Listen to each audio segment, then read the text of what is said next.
आज वाघवाडी शकुंतला नगर या ठिकाणी एकंदरीतच वाळवा तालुक्यामध्ये एक नवीन उद्योगाची या ठिकाणी निर्मिती झालेली आहे।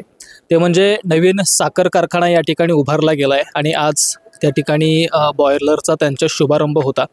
आज आपल्यासोबत राष्ट्रवादी काँग्रेस पक्षाचे अजितदादा पवार या गटाचे तालुक्याचे अध्यक्ष केदारदादा आहेत। त्यानंतर या नवीन होणाऱ्या कारखान्याचे चेअरमन दत्ताजीराव पाटील साहेब आहेत। त्यांच्याकडून जाणून घेऊया की कशा पद्धतीने हा कारखाना इथून पुढे चालू होणार आहे किंवा शेतकऱ्यांचा असणारा प्रतिसाद किंवा एकंदरीत तालुक्यात बघता कशा पद्धतीने या कारखान्याची वाटचाल सुरू होणार आहे। पाटील साहेब नमस्कार। नमस्कार। आज या ठिकाणी बॉयलरचा शुभारंभ आपण केलेला आहात, कशा पद्धतीने आजचं वातावरण एकंदरीत होतं? आज 26 तारीख आहे। आज आपल्या सर्वात महत्त्वाचा दिवस म्हणजे महाशिवरात्र एकादशी आहे आणि योगायोगानं आम्ही आजचा दिवस हा आपल्याला राजयोग म्हणून आध्यात्मिकही थोडं आपण त्यात बघितलेलं आहे आणि आज आपण बॉयलरचा शुभारंभ केलेला आहे। इथून पुढच्या काही टेस्टिंग बॉयलर, टर्बाईन आणि अल्टरनेटर आणि त्याच्यानंतर आपला गळीत हंगाम पूर्ण क्षमतेने चालू होण्याच्या दृष्टीने एक थोडा कालावधी लागू शकतो आणि एक 5-6 दिवसाच्या 8 दिवसाच्या अंतरामध्ये आपण पुढचं गळीत हंगाम लवकरात लवकर घेऊन आपला कारखाना ट्रायल सीझन आपण चांगल्या पद्धतीने घ्यायचा प्रयत्न आपला राहील।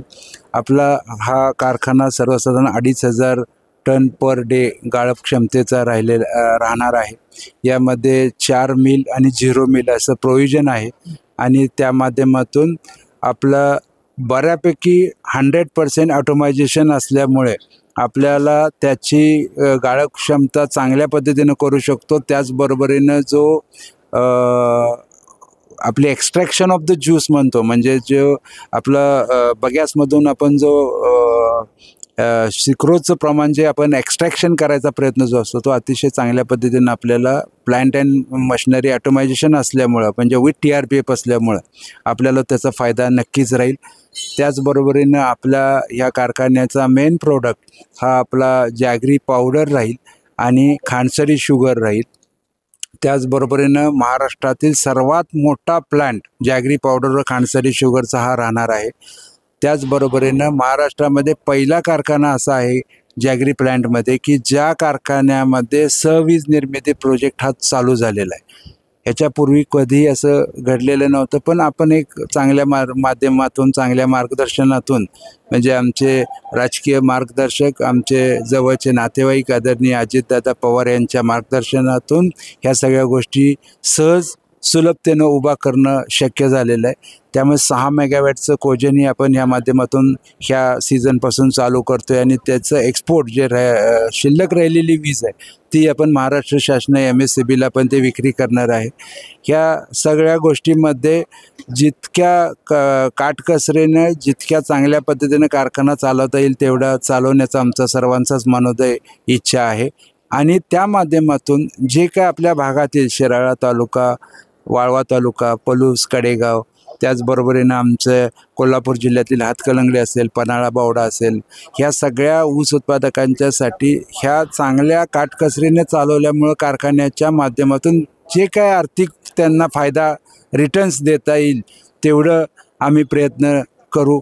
पाटील साहेब, सांगली जिल्ह्यामध्ये तसे बघितलं तर मोजके त्या ठिकाणी कारखाने आहेत, मात्र वाळवा तालुक्यासारख्या ठिकाणी किंवा वाघवाडीसारख्या ठिकाणी या परिसरामध्ये साखर कारखाना चालू करण्याचं प्रयोजन काय? त्या बाबतीत जर मी मागाशी उल्लेख केला होता की आम्ही सर्व शेतकरी कुटुंबातील हे संचालक मंडळ जे आमचं आहे म्हणजे केदारदादा असतील, समीर तांबोळी असतील, मिलिंद भाऊ असतील, मुकुंददादा असतील, धनुभाऊ असतील, डॉक्टर मीरा निंबाळकर असतील, आम्ही सर्व शेतकरी कुटुंबातील आहे आणि शेतकरी कुटुंबाची जी काय जडणघडण असते, ऊस उत्पादकाच्या कुटुंबाची जी काय जडणघडण असते ही आमच्यावर बालवयापासून संस्कार झालेले आहेत। भले आम्ही शिक्षित, मी स्वतः BE सिव्हिल जरी झालो असेल तरी मी म्हटलं त्याप्रमाणे मी कर्माने अजून शेतकरीच आहे।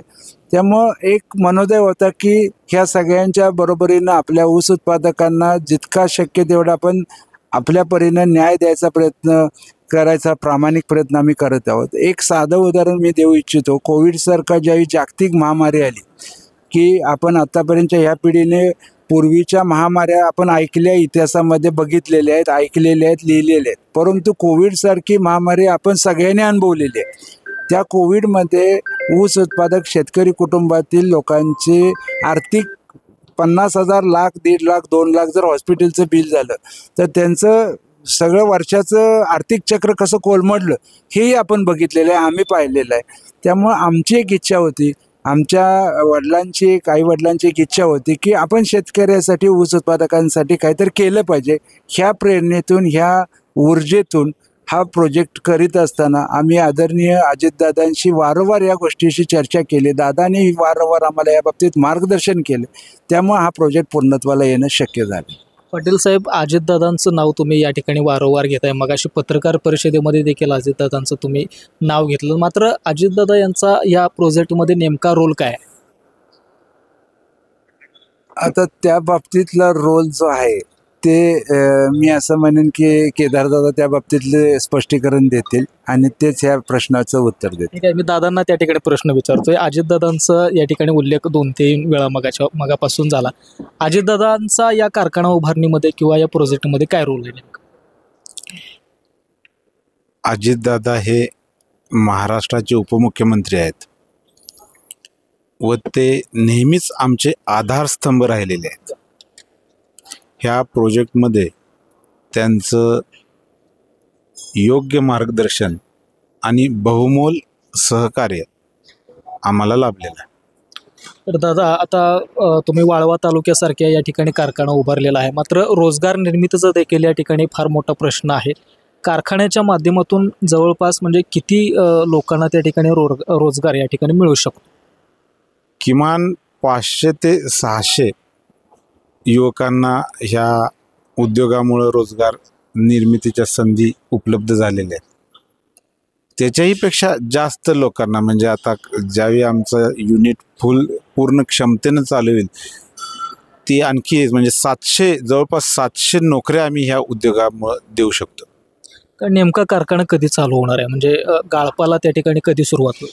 आज बॉयलर प्रतिपादन झालेलं आहे आणि पुढील 10 ते 15 दिवसात, एक्झॅक्ट दिवस सांगता येत नाही कारण काही तांत्रिक आणि यांत्रिक गोष्टी असतात, मलाही त्या माहीत नाहीत. त्या पूर्ण झाल्यानंतर पुढील 10 ते 15 दिवसात गाळप चालू होईल. कोणकोणत्या क्षेत्रामधील ऊस या ठिकाणी तुम्हाला मिळेल अशी अपेक्षा आहे किंवा कितपत शेतकऱ्यांचा त्या ठिकाणी प्रतिसाद मिळेल? कारण साखर कारखाना हा नवीनच या ठिकाणी सुरुवात होतोय, काही शेतकऱ्यांपर्यंत पोहोचण्यासाठी त्या ठिकाणी कालावधी लागेल किंवा काय, ह्या सगळ्या गोष्टींचा विचार जर का केला तर शेतकऱ्यांचा कितपत प्रतिसाद या कारखान्यांना मिळू शकतो? हंगाम हा गळीत हंगाम 2024-25 झाल्यापासून शेतकऱ्यांची एक उत्सुकता आहे की हा कारखाना कधी चालू होतोय, कारण ते इच्छुक आहेत ह्या कारखान्याला ऊस घालण्यासाठी. ते आम्हाला जाणवत होतं. आमच्याकडूनच किंबहुना कामाच्या त्या पद्धतीमुळे जरा वेळ झाला, पण शेतकऱ्यांच्यात इच्छुकता आणि फार उत्साह होता. प्रामुख्यानं हा भागच पूर्णतः 2 नद्यांच्या इरिगेटेड भाग हा समजला जातो. वारणा आणि कृष्णा नद्याचा इरिगेटेड भाग. ह्या भागातच म्हणजे 40 किलोमीटरच्या परिसरात आम्हाला भरपूर पूर्ण ऊस ह्याच परिसरातून येईल अशी आमचा अभ्यास सांगतो. माझा पाटील साहेबांना एक प्रश्न आहे. मगाशी आपण बोलताना म्हणालात की कोणत्याही कारखान्याशी आमची तुलना नसणार आहे, नेमकं स्पर्धा नसणार.